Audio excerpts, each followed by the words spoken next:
Hello and good afternoon, everybody. I hope that those of you who joined the morning session had a good lunch break, and welcome back to the next session, and of course welcome to all new listeners as well. So in this session we are focusing on circular batteries. And first some common instructions for you. So we are dealing with the Treasures project midterm results, and already had a session on circular plastics, and now we are focusing on batteries in the next one, and then in the third session we are focusing on bio-based materials. So please turn your speakers on and keep yourself muted if you are not speaking. And if you want to ask some questions, you can use the Teams chat at any time. So we will come back to the questions in the end of the session, or if we have time between the speakers, we can take questions also there. You can also raise your hand if you want to ask something in the Q&A session at the end of this part. And we also want to make you notification that the webinar is recorded. So this session's agenda, as mentioned, is circular batteries. And from my point of view and part of view, I want to welcome all. So I'm Pirkko Eteläho from Business Tampere. We are one of the partners in the Treasures project, engaging with the key value chain development work and stakeholder engagement. And then our role is focusing also on a major part on the exploitation point of view and business model development regarding all of the value chains that we are focusing on the project. So in this session we will hear presentations about the barriers and drivers regarding the repurposing of EV batteries. Then we will also have a look on the stakeholder engagement activities that we have been doing so far in the project. Then we have also a presentation about the policy recommendation overview regarding the battery value chain. And then the last speech is about the replications and what kind of good practices we have already identified. And after the presentations, we will then still have 15 minutes for the questions and answers. So please feel free to add your questions during the presentations to the chat, so we can take a deep dive into them then after the presentations. Here you can see our speakers of the session. So I'm Pirkko Eteläho, the session host. Then we are having Mattias Winter-Thorsen from EcoStore, Jan Bakke from Ostfold, Tiina Laiho from Click Innovation, Jari Saukko from EcoFellows, Tran Go from BTT, and Kaisa Sibelius from Forum Virium Helsinki as our session speakers. And first, before we deep dive into the battery development work, just to tell you in a nutshell what Horizon Treasures project is about. So as mentioned, we are now in the midterm of the project, and we form a consortium of 16 partners and coordinated by VTT. And the project goes under the CCRI initiative, meaning the Circular Cities and Regions initiative from the EU. And the project name derives from our common goal to find treasure in resources, especially focusing on the three key value chains, plastics, batteries, and bio-based side streams. So we are doing a lot of key value chain development work, technical development, business development, and of course, a lot of stakeholder engagement activities as well. And our primary goal is to find solutions that will help to create new systematic routes for circular economy solutions and their implementation in the Nordics, Baltics, and beyond. So we are doing related demos to this value chains and stakeholder engagement, and then identifying replicable practices and evaluating them, and then replicating our solutions in the Baltic countries. And of course, along the way, we will also focus on further exploitation and business development of the solutions that we are focusing on in the project. But now I will give the speech to our first speaker. So Matthias, please, you are more than welcome to start. Thank you, Pirkko. So yes, as you said, I will present a short overview of barriers and drivers for repurposing of EV batteries that we have found so far in the project. And as you've already presented, I'm a lead engineer in EcoStore. Just quickly, we are a company that works on developing second life battery system solutions. So the objective of the work that I'm mostly focusing on in this project is to evaluate possibilities and potential for use of second life EV batteries as energy storage systems. So that means to reuse batteries from electric vehicles. The main activities that we've had this far in the project is to identify some challenges and barriers for enabling a second life of batteries. And the second one is to set up 3 battery demonstration systems in Norway and Finland to demonstrate challenges and barriers, and also work on the solutions to these. So a bit of background for the concept of second life battery systems. In the electric grids all over the world, there is a need to buffer the supply and demand of electricity, because sometimes you have solar power producing energy, and then sometimes you have consumers needing energy, and it's not always at the same time. So you need something to balance the load. And energy storage systems based on batteries are part of that solution. So the requirement for battery energy storage systems is expected to reach 358 gigawatts and 1,028 gigawatt hours by 2030. And for comparison, in 2019, the worldwide annual sales of EVs was 20 megawatt hours of batteries. So it's many thousand times more than that is needed in the electric grid. And by 2030, the worldwide annual sales of EVs is expected to reach 20 gigawatt hours, which is 1,000 times as much as produced in 2019. So the volume of EVs is going to increase. The batteries have a role in the electric system in that they provide flexibility, because they can absorb energy, and they can also give energy out to the electric grid. So the figure to the left here, you can see the flexibility needs in different regions of the world in 2021, and the estimated needs in 2030.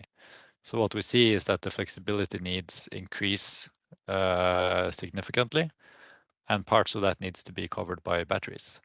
So in the right figure, you can see some different scenarios where you have the top one, 2021, is the status now, and the others are possible future scenarios. And in both of them, the purple section, which is the battery section, is significant. So a large part of the flexibility needs are estimated to be covered by battery systems.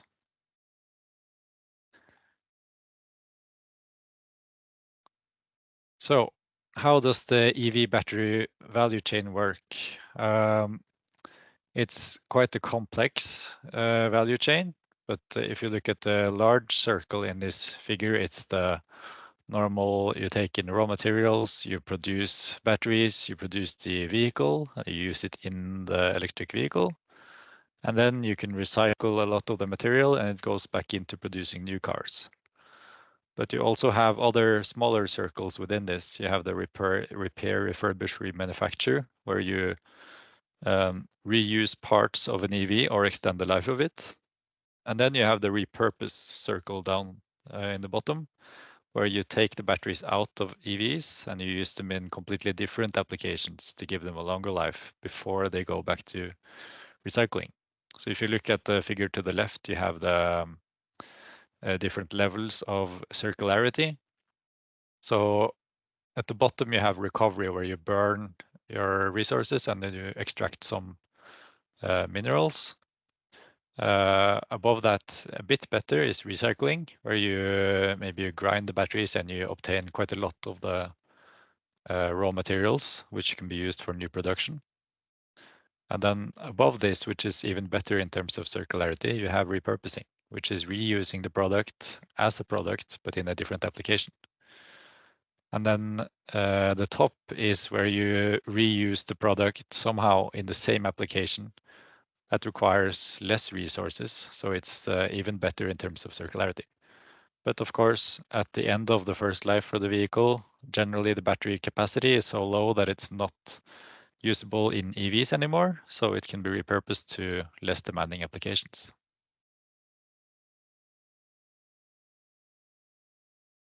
So there are a few different business models, as mentioned here. You have the repair, refurbish, remanufacture, which is very good, but it can only be used for high quality batteries that are not worn out or old. So for repurposing, you can do that in several different ways. There are companies doing all of these different varieties. So the most expensive and thorough method is to disassemble the battery down to individual battery cells and then build up a completely new battery. That takes a lot of time and needs more resources because you need new parts, new electronics, etc. You can also disassemble only down to the module level, which requires also quite a bit of work, but less than the cell level. And then you can reuse the battery pack as is, as a complete battery pack. That's the least resource intensive, so it's most efficient.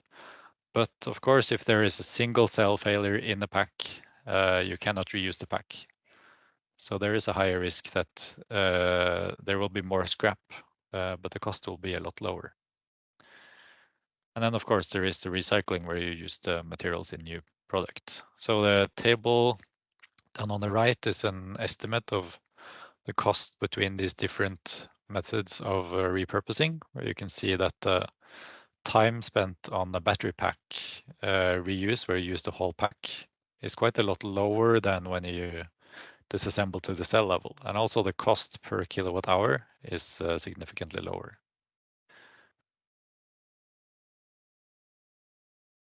So some of the challenges and barriers we have found for battery second life, we can split them into generally 4 themes.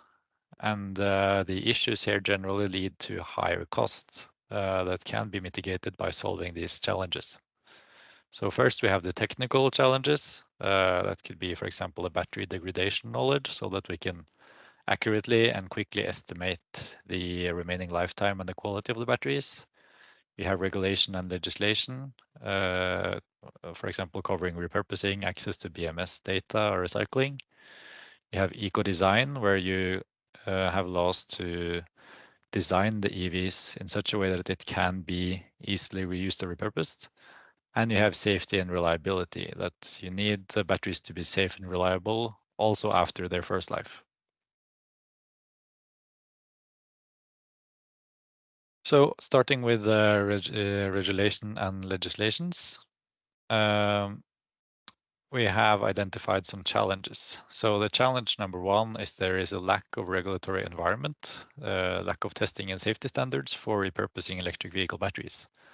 That means that for producers, there's no best practice or approved way of doing everything. So it's more of a case-to-case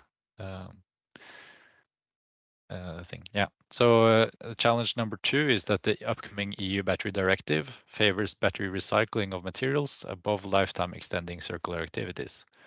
And that's because of the table in the bottom here, where there are specific targets that need to be met on the amount of different materials that are recycled. And because they require a significant amount of the batteries to be recycled, the amount of batteries available for reuse or repurposing is decreased.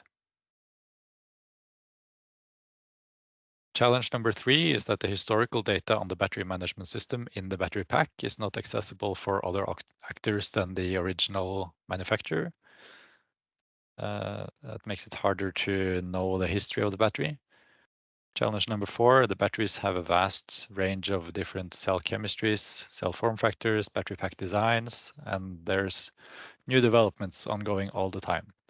So that means that the life extending circular activities need to be developed also very quickly because they need to be specifically made for each different type of battery. So the figure on the right just shows that the chemistry used in EV batteries changes a lot over time, so that the chemistry that was mostly used in 2015 is not the same as the one that's mostly used in 2030. Challenge number five is that the evaluation of each battery pack requires time, and it requires advanced diagnostic and prognostic algorithms for the state of health and safety of the batteries to be able to estimate the remaining useful lifetime.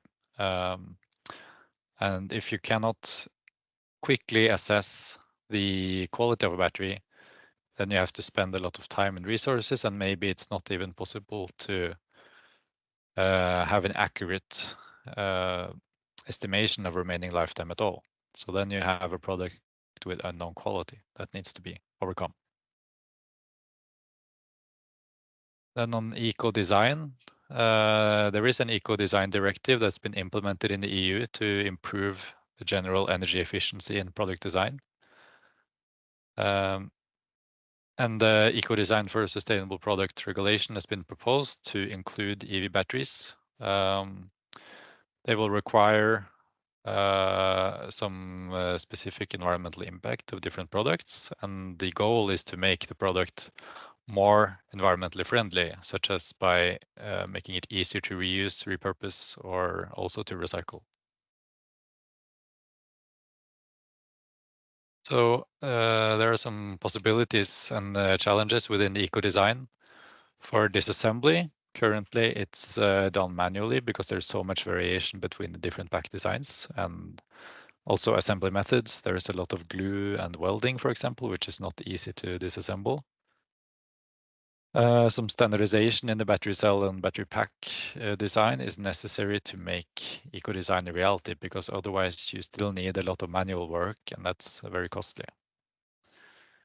So the monitoring of the battery state, there's as of now no easy way for repurposing manufacturers to access the historical data of a battery. And it's also challenging to determine the state of health in an accurate way. So the digital battery passport will help to mitigate this. It will be implemented as part of the new EU battery regulation, effective from 2027. That will give more information about the batteries. So the electric vehicle battery packs are designed for low cost and weight, and as a result, they're difficult to remove from the vehicle and to disassemble for repairs, manufacturing, and repurposing. That was the sixth challenge. In terms of safety and reliability, there is something called thermal runaway in lithium-ion batteries. And the challenge we found here is that the public may have a negative opinion of EV battery repurposing because the general opinion is that the fire risk and hazards are especially prevalent and dangerous. And this is in part due to unserious actors doing this without correct safety and quality. So for used EV batteries, there is a greater risk of reaching the knee point where you will suddenly have a quick degradation of the battery pack, losing energy capacity quite fast.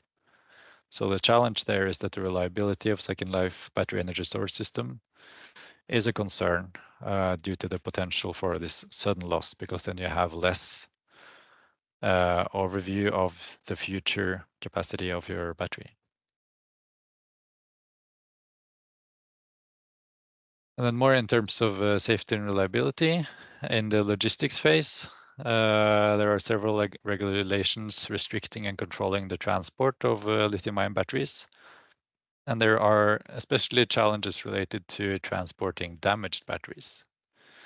So the challenge here is that end-of-life batteries may be damaged, may be a fire hazard, and until they're properly evaluated, they must be collected and stored in this unknown state. And in that state, there is a higher risk of handling the batteries. I mean, after the first life, you have batteries that may have been in the car for many years. It can have been in different temperatures, different weather. If the vehicle has had a collision, for example, there could be some structural damages.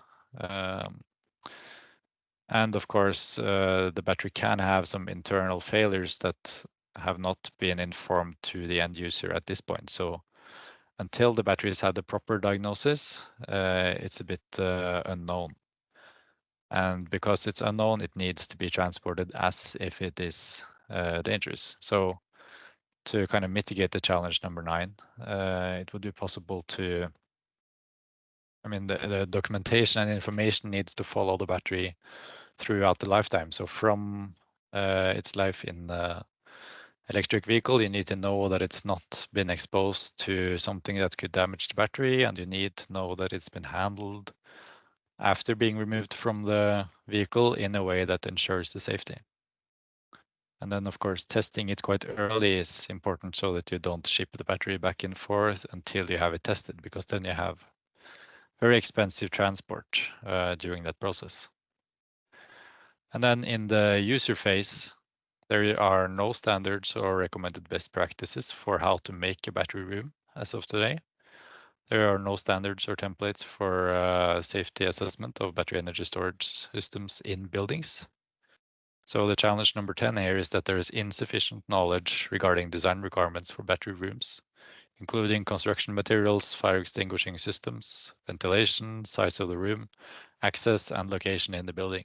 So this point is actually not specific for second life batteries, but it's general for all battery systems that are placed in buildings. So there is a lot of work going on now to establish some standards within this, and there are some related standards saying something maybe about fire extinguishing or maybe about ventilation, but there's no single best practice that's used across different locations and countries. So now we move on to the actual demonstration sites that we have in this project. We have selected 3 different locations for placing a second life battery energy storage system for reviewing the challenges we found and how they can be overcome. So in Norway, we have the Rudskogen Motorsenter, which is the national motorsports arena in Norway, located in Rakkestad. We have Trosvik School, which is an elementary school in Fredrikstad municipality. And in Finland, we have the Lempele Talo. It's a multi-purpose building in the Lempele municipality, housing a public library, a restaurant, public offices, and other services. So with these demo sites, we have quite a large variation in the energy consumption patterns and the total energy consumption. And we have some other nice details about the different buildings that we'll get back to in the detailed part of the presentation. So for Rudskogen Motorsport Center, they have received a battery energy storage system with a capacity of 120 kilowatt hours and the power capacity of 60 kilowatts. They are currently expanding their facilities, setting up new buildings, and they are also planning to install quite a large amount of solar panels. And of course, solar panels only produce electricity when the sun is shining, and then if it's cloudy, the energy production will vary very quickly. So using batteries to balance that production is quite a good use case.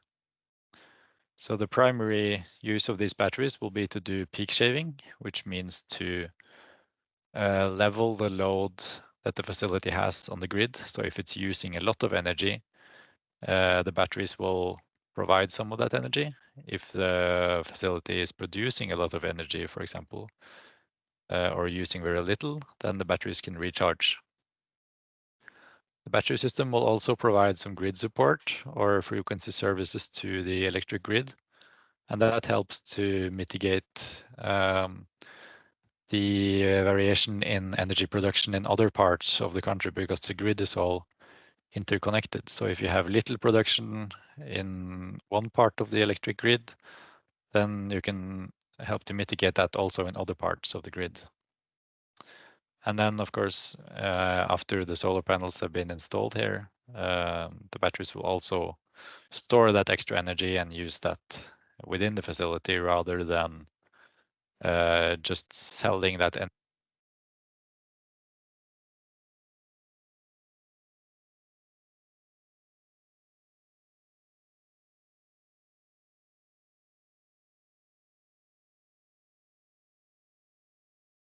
Can you hear me now? Yeah, I think my sound dropped out. Yes, we can hear you well. Yeah, good. Thank you. Next slide, please. So the Rudskogen Motorsport Center has the batteries installed in an air-conditioned container, which you can see in this picture. The container is placed on a very large parking lot, and of course this racing arena is used by a lot of people. So at least tens of thousands of people visit this every year. So this container and the signs will help to give people more information about the project, the Treasure project, and also about Second Life batteries. So what's very special about the Rudskogen Center is that because they have, I mean, when there is no activity, there is quite little power consumption. But when they have activities there, they have festivals, for example, they have races. And for the races, they would have lots of visitors who may need to fast charge their cars. They have lights on the racetrack, and they also have tire warming for all the race cars. And that actually has a very high power consumption for quite a short period of time.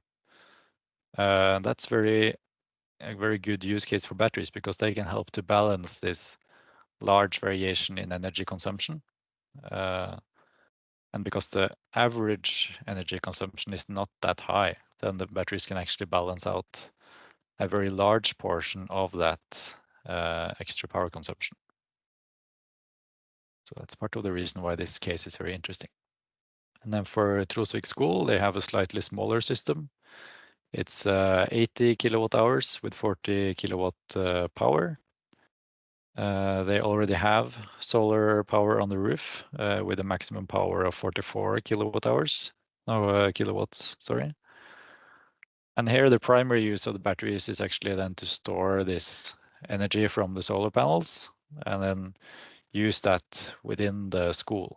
So usually the solar production is high in the middle of the day, of course, and then the energy price is usually very high or even zero or negative. So if you can rather than use that free energy to charge the batteries, you can use it to power the building later in the day when the power price is usually quite a lot higher.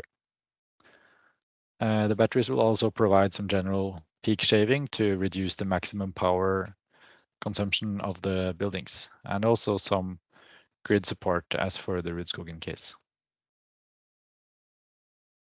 In this building, there's no external container like Rudskogen. The battery system is installed in a separate fire cell that has been built within a small garage. So in this garage, it's very easy access from the outside. So if there is an emergency, for example, a fire, it's important for the fire department to be able to access it easily so that they can contain the fire. And this school has a very consistent power usage pattern as compared to Rudskogen. So there are school days with power consumption, and then there is lower consumption during the afternoons and nights. And then, of course, in the summer months, there is a summer vacation where you have a very high solar production. But because there is no school activity, the consumption is low. So then the batteries can really soak up the energy from the solar panels and try to distribute that over the day. The final demo site is the Lemperletalo. It's got the same size battery system as Trosvik with 80 kilowatt hours and 40 kilowatts. This building also already has solar panels on the roof. And the primary use of the batteries are very similar to the Trosvik school, to store the surplus energy from solar panels, do some peak shaving, and also do some grid support services. So for this building, also the battery system is installed within the building, but it's in a separate fire cell. This fire cell has direct access from the outside for easy access to, for example, fire department in case of emergency. And it's also logistically, it's quite important to have easy access to the room because, of course, these battery systems are quite heavy. This one weighs more or less 1.5 tons. So it's important to not have stairs and elevators to reach that room, both for installation and also for service and other work. So in this room, there is a fire extinguishing system based on aerosol medium. This is the recommended method in Finland, which is why it is chosen. And for this building, it's got quite a lot of different things like a library and other municipal services. And this varied building use gives us a varied energy consumption. That's also quite different from the other sites. So we get some more learning from seeing how that behaves. And also for this building, they have a different electricity pricing than the others. First of all, it's in a different price zone with Finland compared to Norway. And also there is some internal electricity price where they have a partly fixed price, a partly spot price, which is a different model than what's used in the Norway sites. And also the grid tariff is generally different from country to country. So we'll see also how that behaves and how that influences the battery system and the economic viability of the battery system. So now we just have the summary left. So to conclude, the battery market is changing very rapidly, both in terms of the technology, the designs that are being developed, the regulation is coming, and the market is really changing and definitely increasing rapidly. That's also the next point, that the demand for batteries is increasing quickly, both for building use and EV use. And then battery pack designs are not standardized across manufacturers, which complicates repurposing and recycling. Also, repurposing of batteries is time-consuming, complicated, but the standardization that's ongoing and battery passports should help with this. Also, battery system installation best practices are not well established, especially for battery rooms. It's quite unknown what is the best way to do it, what are the best extinguishing methods, what are the best construction materials.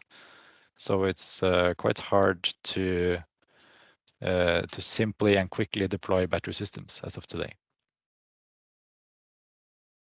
So yeah, thank you. That's the end of my presentation.